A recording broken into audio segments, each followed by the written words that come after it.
ప్రస్తుతం మనకు నెట్ఫ్లిక్స్లో అందుబాటులో ఉన్న movie atlas. Movie run time వచ్చేసి 2 అవర్స్ లోపే ఉంటుంది. ఈ మూవీలో ఎలాంటి అడల్ట్స్ సీన్స్ ఏమీ లేవు.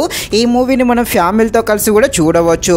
మూవీ అయితే యావరేజ్గా ఉంటుంది. ఒక్కసారి అయితే ఈ మూవీని చూడవచ్చు.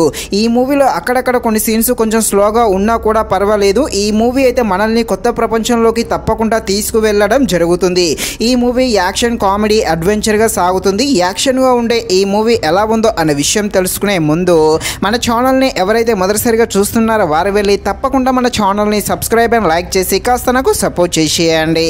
కథలోకి వెళ్ళిపోతే టెక్నాలజీ బాగా అభివృద్ధి చెందిన కాలం నుండి ఈ మూవీ అయితే ప్రారంభం అవుతుంది. హీరోయిన్ అట్లాసు తనకైతే ఒక మిషన్ వస్తుంది. ఈ మిషన్ ఏంటి అంటే ఒక విలన్ ఉంటాడు. ఇతనిని అడ్డుకోవడమే ఈ మిషను.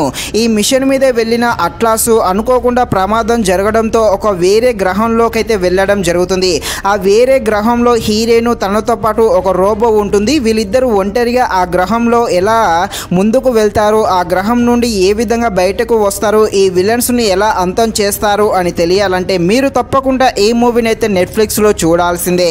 ఈ మూవీలో వేరే గ్రహంలో హీరోయిన్ తనతో పాటు ఒక రోబో ఉంటుంది. ఆ గ్రహంలో వీళ్ళిద్దరూ మధ్య జరిగే కొన్ని ఫన్నీ సీన్స్ బాగా నవ్వించేయడమే కాకుండా ఆ గ్రహంలో వీళ్లకు ఎదురయ్యే ప్రమాదాలు మంచి థ్రిల్ అయితే ఇవ్వడం జరుగుతుంది. అదేవిధంగా క్లైమాక్స్లో వచ్చే యాక్షన్ సీన్స్ అయితే సూపర్గా ఉంటాయి. కాకపోతే మూవీ స్టార్టింగ్ కాస్త స్లోగా ఉంటుంది. అదేవిధంగా మధ్యలో కూడా కొన్ని సీన్స్ అనవసరంగా పెట్టాడు అనిపిస్తుంది. కొన్ని బోర్ కూడా కొట్టియడం జరుగుతుంది. ఈ మూవీ రన్ టైం కొంచెం తగ్గిస్తే బాగుండు. ఫైనల్గా మూవీ అయితే యావరేజ్గా ఉంటుంది. బ్యాక్గ్రౌండ్ మ్యూజిక్, అదేవిధంగా గ్రాఫిక్స్, విజువల్స్ కూడా చాలా బాగుంటాయి. ఫైనల్గా మూవీ అయితే ఒక్కసారి అయితే చూడవచ్చు. ఈ మూవీలో అడల్ట్స్ సీన్స్ ఏమీ లేవు. సో మీ ఫ్యామిలీతో కలిసి కూడా ఈ మూవీని అయితే ఒక్కసారి చూసేయండి. మరిన్ని ఇలాంటి వీడియోస్ కోసం మన ఛానల్ని తప్పకుండా లైక్ అండ్ సబ్స్క్రైబ్ చేయండి. Thank you watching this video. జై హింద్.